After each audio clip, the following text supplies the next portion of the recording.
बजेटमधून देण्यात आला आहे। आगामी मुंबई महानगरपालिका निवडणुकांच्या पार्श्वभूमीवरती महाराष्ट्रामध्ये विकासाचा मुद्दा विरुद्ध धर्माचं राजकारण असा काहीसा तीव्र संघर्ष सुरू असलेला आपण बघतोय।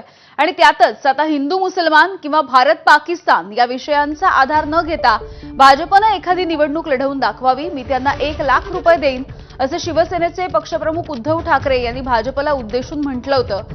त्यावरती आता देवेंद्र फडणवीस यांनी देखील प्रत्युत्तर दिलेलं आहे। जसं त्यांनी मला सांगितलं होतं आणि त्या विकासाच्या कामाचा आढावा अंबरसनी घेतलेला आहे, तसंच मी एक आव्हान देवेंद्र फडणवीसांना दिलेलं आहे। आता गेल्या 2-3 वर्षात लोकसभा असो, विधानसभा असो आणि महापालिका असो, नगर परिषद असो, मला एक निवडणूक अशी दाखवा की त्या निवडणुकीमध्ये यांनी केलेली कामं सांगितलेत का नुसतं हिंदू मुसलमान वाद लावलेला आहे। आणि एक भाषण असं दाखवा की हिंदू मुसलमान वाद न लावता त्यांनी केलंय, मी त्यांना 1 लाख रुपये द्यायला तयार आहे। ये प्रश्न आपने उद्धव जी को पूछना चाहिए।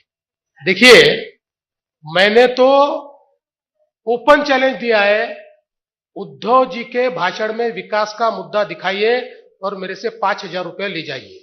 लगेच त्यांना मला 1 लाख रुपये पाठवा, कारण माझ्या प्रत्येक भाषणामध्ये विकासच बोलतो मी। त्यामुळे तुम्ही जरा माझा प्लीज संदेश घेऊन जा, 1 लाख रुपये घेऊन या, लाडक्या बहिणींना दिल। तर महानगरपालिकेच्या निवडणुकांच्या तोंडावरती राज्यामधलं हे राजकीय वातावरण आहे जे चांगलं